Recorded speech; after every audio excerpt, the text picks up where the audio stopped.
Let's talk Right. about, though, the news that came from the NFL and the PA this week that there will be no preseason games. The obvious group that seems to affect the most would be the undrafted free agents. But when you narrow the scope to the New Orleans Saints roster, where do you look at that as having the biggest impact? Yeah, so I think the biggest negative impact, as you mentioned, comes from undrafted free agents in particular. And it's not necessarily just from undrafted free agents that end up not making that cut to the new roster limit, but the guys that don't get an opportunity to go out there and put up any preseason film for any of the other 31 teams that might be watching them or might be looking to fill roster spots because of anything going on during the preseason. If you think back, the Saints, Taysom Hill has taken Saints fans and the New Orleans Saints, fan base, the Who Dat Nation, everybody kind of by storm over these past few years because of all the things that he's been able to do. But remember that, the Saints didn't grab him as an undrafted free agent right off the bat. They ended up signing him after he put together some preseason film that the coaching staff liked during his time with Green Bay. You saw the same thing during the preseason. You could see that with veterans as well. Teddy Bridgewater went out there a couple of years ago and had a great preseason with the Jets. Saints ended up making a trade for him. So you can see that there's options and some palpability for some of those guys that go out there and perform well during the preseason, not just with their own clubs, but also with those additional clubs. And that's going to be a pretty big sort of missed step for undrafted free agents during this already pretty unique, obviously, offseason as it is. But I think that's probably your biggest effect in terms of the negative. It does create some potential positives for other players, depending upon what their status is with the team. You're looking at guys that are a little bit more established as vets that may have greater roster chances or even greater roster guarantees to build some more chemistry with their individual teammates, with their sort of individual back and forth time. Drew Brees, very much a timing quarterback, and that offense is very predicated on time. You get a new guy like Emmanuel Sanders in the mix here. He's not going anywhere based on what his performance would have been in the preseason, but now he gets a little bit of extra time to really focus in and build that communication and chemistry with Drew Brees after everything that they've missed so far with no OTAs, no mini camps, no all of those OTA sort of off-season activities they haven't been able to take advantage of. Gives them a little bit of a chance to do that here. And you have a couple of other vets that might benefit from this as well, like Ty Montgomery, whose competition maybe slips a little bit because you look at a guy like Tony Jones Jr., the undrafted free agent running back out of Notre Dame, who may not even make the roster cut going into camp.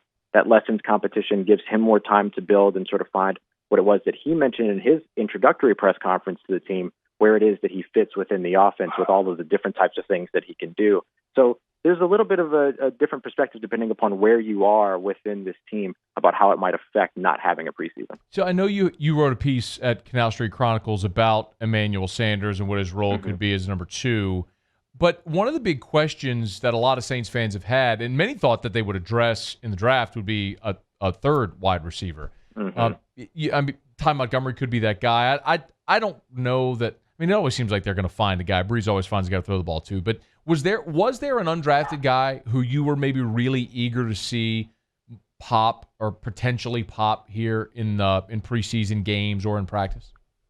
Yeah, as for an undrafted guy coming in this year, particularly Marquez Callaway coming out of Tennessee, he racked up over 20 yards per catch at one point in his time coming out of Tennessee and was just a big-time deep threat. He also has a little bit of return ability, some value in special teams as well, which is what you look for in those undrafted free agents. Sometimes it's, the big catches that they might be able to make during preseason. Other times it's about making a good special teams play, and he has a little bit of both of those going for him. And I think he'll still be able to show that in camp and be able to still hopefully have an opportunity where he to go through to camp. He's one of the guys that has a larger guarantee in terms of what's, when we talk about undrafted free agent contracts, we're always talking about at this point agreed to terms, not officially signed. So whether or not that plays into what the Saints are looking at remains to be seen. But if he got an opportunity, he would be somebody that I was really looking forward to in this new class of undrafted free agents that could potentially pop as another wide receiver option. Ross Jackson's with us. He's on Twitter at Ross Jackson Nola, Locked on Saints podcast every day, talking Saints football. However you listen to your podcast, also Canal Street Chronicles editor. What about the 80-man roster? What, if any, impact do you think that has on the Saints? Yeah, I think the biggest impact there also, you look back at undrafted free agents. Again, most of these undrafted free agents, actually all of these undrafted free agents, haven't officially signed contracts yet. They're all verbal agreements. They're all agreed to terms type situations. And so those are the first contracts that I think you're going to see, for lack of a better word, a purge of, particularly the undrafted free agents that haven't agreed to large guaranteed portions of money. Guys like Joe Bocci, who's at nearly $160,000 guaranteed, Calvin Throckmorton, who's at $110,000. They may have a little bit more. That signifies that they may have a little bit more of a chance of holding and sticking around. But I think that it's those guys in particular that are toward the bottom of that 13-player list in terms of guarantees that you may see end up getting the axe before they really even get an opportunity to jump into training camp, which is an unfortunate scenario. But again, it's a very unique offseason that just it necessitates a different type of approach. And unfortunately, it's not all positive. But those are the ones that I really look at. There's a couple of other guys that maybe aren't undrafted free agents that I could see potentially not necessarily making the roster. You know, you look at a Cole Wick, who's just in a big time, already exciting tight end room. That is a tight end position that the Saints usually, I mean, they started last year with only 2 tight ends on the roster, but we've seen them go with 3. There's also Jason Vanderlaan in there as well. So that pushes Cole Wick a little bit back.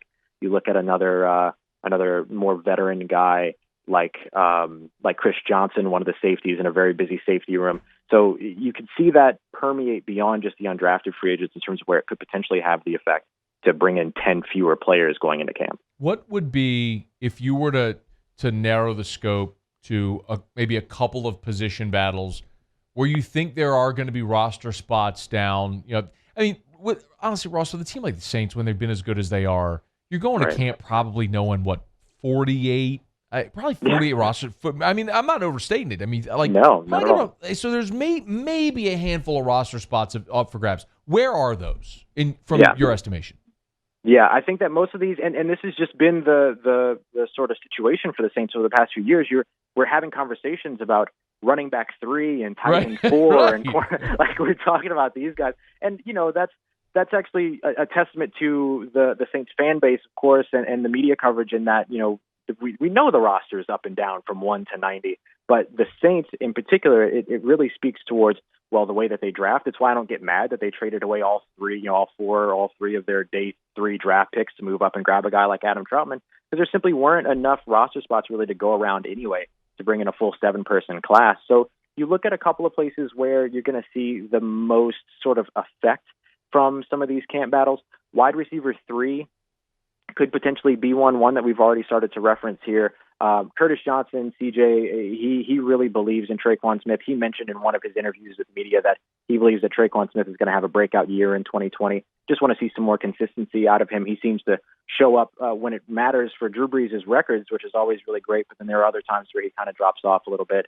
So you look at him, maybe Deontay Harris getting a little bit more involved in the offense. Could a veteran like Maurice Harris end up sneaking in and pushing for a spot? Emmanuel Butler, who was, you know, a training camp darling from last year, can he rebuild his momentum into an active roster spot? So you're looking at battles within that wide receiver depth.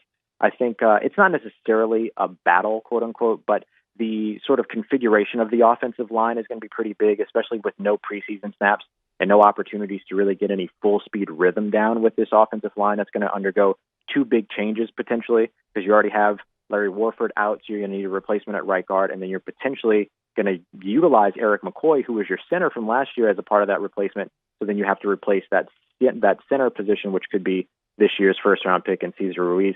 That's sort of a big thing to watch as well. The conversation between Jameis Winston and Taysom Hill, it's a little bit more for the future than it is a camp battle that has some precedence and has some immediate impact right now. But, I mean, you look at that, the one guy has 2,548 career regular season passes versus the other guy who's got 13. And a couple of those came on fake punts.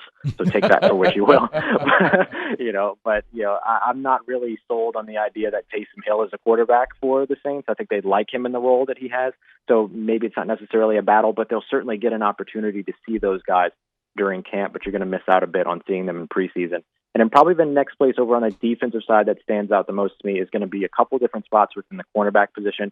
The slot cornerback, I think that goes to C.J. Gardner-Johnson. I think that he's earned that. But you still have P.J. Williams. You still have Patrick Robinson, who was originally signed to that. Patrick Robinson may end up fighting for a job more than just a spot. So we'll see what he is able to do.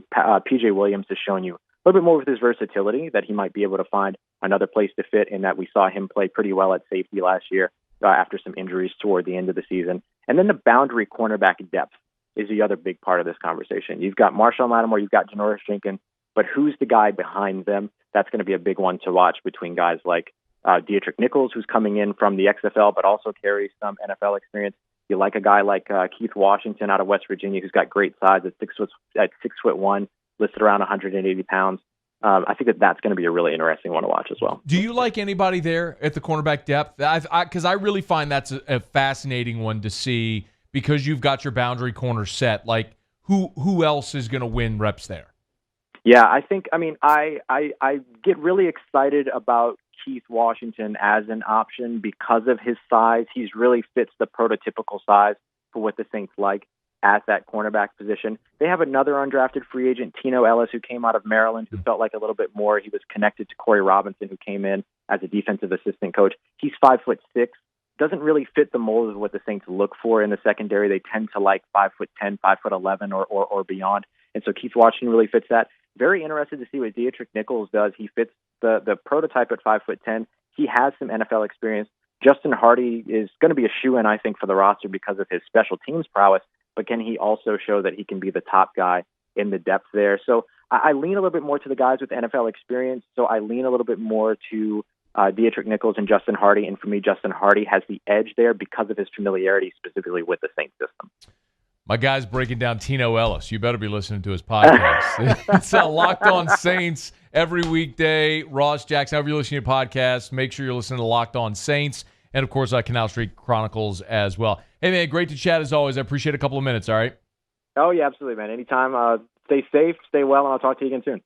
Hey, thanks so much for watching. Please leave your comments. I love to interact. And be sure to hit the red subscribe button below.